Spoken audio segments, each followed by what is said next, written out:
Okay, this is Craftsman 100 again, and I thought I'd go into a little bit more detail about what I got going on with this forge.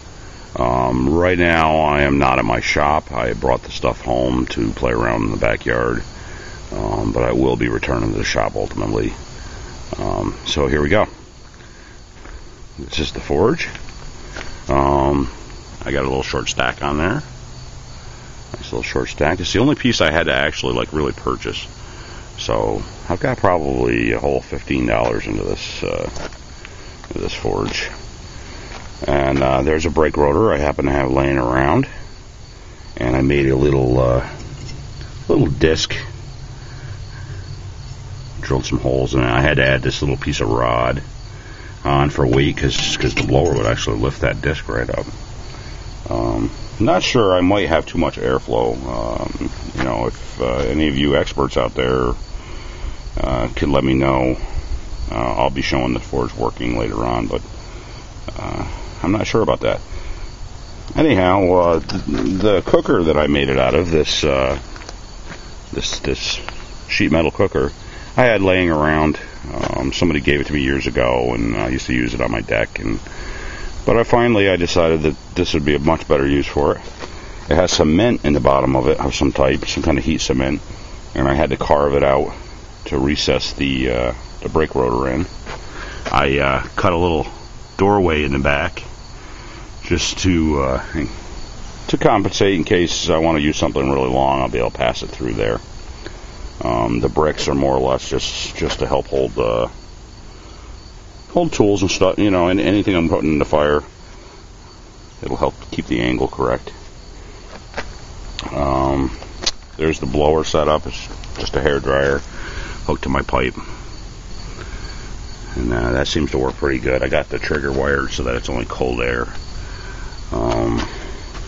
Underneath there is my trapdoor setup, and all I gotta do is dump that.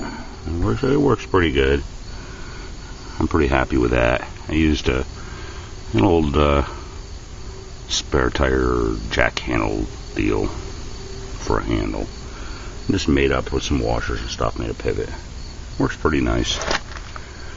Over here I got my bucket of water, and I got my piece of railroad track. I have not been able to find an anvil yet, but I'm hopeful that at some point I will acquire a real anvil. And there's my hammers. There's a pair of tongs I made. I know they ain't very pretty, but they actually work pretty well.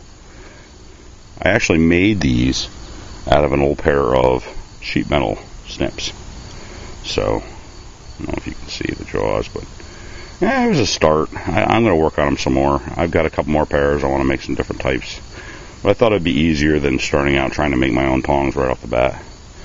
So, I just cut the loops on the handles and straightened them out. I actually hot cut them and just straightened them right out so I had longer handles. Another item I made was my little coal rake for my forge. I made a piece of rebar, as you might be able to tell, and I just basically flattened out the end of it and bent it over and put a little hook on the end, so that I could hang it on the side of my forge. So it's conveniently located. So, and my little bag of coal, which is half empty already, which I'm going to have to get some more. And I guess that's it for now.